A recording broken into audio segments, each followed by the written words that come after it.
आप सभी को मेरा प्रणाम। My name is Arvind Kanojia and I warmly welcome you on my channel, The Develop Mind. In this video, I'm going to talk about how you can improve your English drastically in just 21 days. जी हाँ, सिर्फ 21 दिनों में आप ऐसी English बोलने लगेंगे जैसे आप अपनी मातृभाषा में बात करते हैं।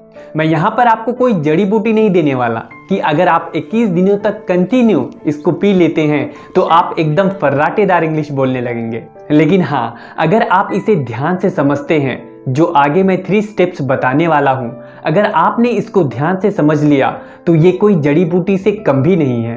Friends, I am telling you as per my experience, I was the person who was able to speak only Bhojpuri, neither Hindi nor English. Then I came across this method and I genuinely followed this only for 21 days. And now you can see that. अपने experience के हिसाब से मैं guarantee के साथ कह सकता हूँ, if you follow this method with full of your heart, passion and dedication, then you will surely be able to speak as fluently as a native speaker can. मैं वादा करता हूं आपसे, इस वीडियो को देखने के बाद आपको कोई दूसरा वीडियो इंग्लिश इंप्रूव करने का देखना ही नहीं पड़ेगा। इसी वीडियो में आप सब कुछ समझ जाएंगे। लेकिन एक वादा आपको भी मुझसे करना पड़ेगा, मैं जो भी मेथड बता रहा हूं आपको उसे दिल से पैशन के साथ 21 दिन तक कंटिन्यू आपको फॉलो करना है, बिना एक दिन भी स्किप किए।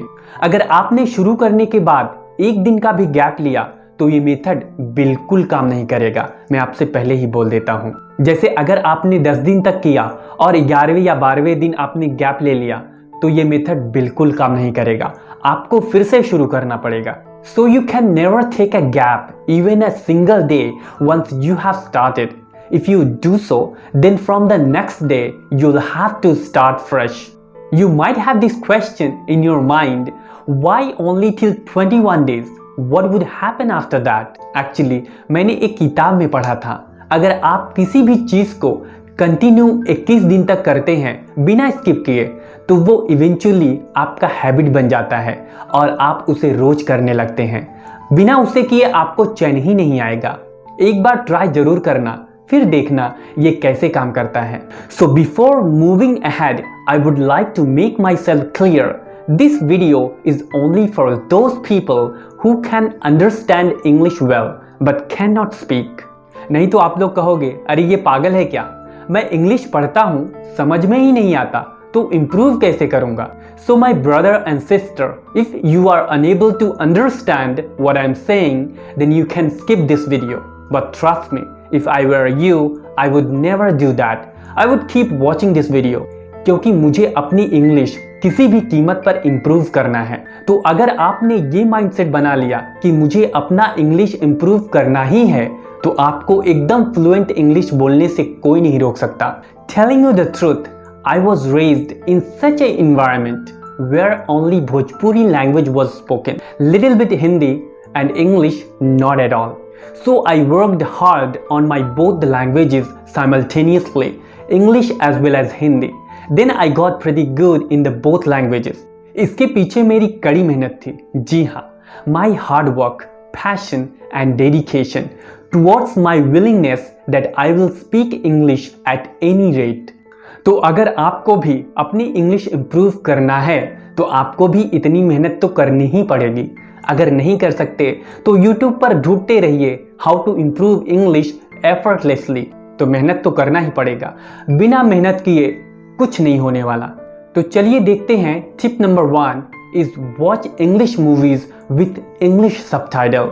मुझे इंग्लिश मूवीज देखना बहुत अच्छा लगता था। मैं एक दिन में 2-3 मूवीज देखा करता था। And trust me, I found the most easiest way to improve English drastically. तो आप भी इंग्लिश मूवीज देखना शुरू करिए और जब भी मूवीज देखें तो उसके जो सबटाइटल हैं उसको बहुत ध्यान से पढ़ें।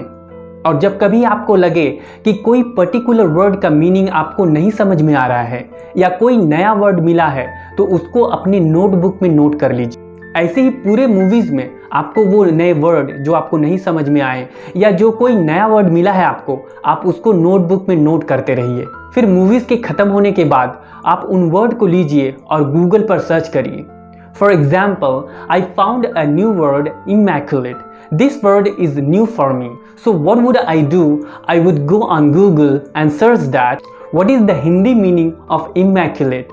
तो जब आपको उस वर्ड का मीनिंग मिल जाए तो आप एक अपना सेंटेंस बनाइए और उस सेंटेंस में उस वर्ड को यूज करिए। For example, when I got inside his home it was so immaculate. जब मैं उसके घर के अंदर गया तो सब साफ सुथरा था। तो इसी तरह आप मीनिंग ढूंढते रहिए और सेंटेंस बनाते रहिए और एक एक वर्ड का कम से कम 5 सेंटेंस बनाइए और उस सेंटेंस को शीशे के सामने खड़े होकर प्रैक्टिस करिए बोलकर। दूसरा मेथड ये है, आप इंग्लिश की किताबें पढ़ना शुरू करिए। सबसे पहले आप बच्चों की इंग्लिश की बुक पढ़िए और वहाँ पर भी सेम रूल फॉलो करिए। अगर आपको कोई वर्ड का मीनिंग नहीं समझ में आ रहा है तो उसको नोट करिए, गूगल पर जाइए, सर्च करिए और अपना सेंटेंस बनाइए और फिर वही शीशे के सामने खड़े होकर बोलकर प्रैक्टिस करिए। और ये सब प्रोसेस आपको 21 दिन तक कंटिन्यू बिना स्किप किए फॉलो करना है। So this is the thing you will have to do in order to improve your English, and keep doing till 21 days without skipping a single day, and eventually it will become your habit. I know it's a little hard and irritating for you, but anyhow you must have to follow this if you really want to improve your English. और ये भी याद रखिए, अगर आप ये नहीं कर पा रहे हैं तो भूल जाइए कि आप कभी इंग्लिश में फ्लुएंटली बात कर पाएंगे। तो मेहनत तो करना ही पड़ेगा भैया, मैंने भी किया था। जो भी आज फ्लुएंट इंग्लिश बोल पा रहे हैं वो सब इसी रास्ते से गुजरे हैं। तो अगर आपने सक्सेसफुली कर लिया तो बल्ले बल्ले, और अगर नहीं कर पाए तो भूल जाइए। So I told you the super simple formula how to improve your English drastically. Watch English movies as much as you can, read English books as much as you can, and practice as much as you can. Then trust me, you will surely be able to speak English as fluently, as confidently as a native speaker can. I hope this video helped you a lot to improve your English. I'll see you in the next video with an amazing topic. Till then, pranam.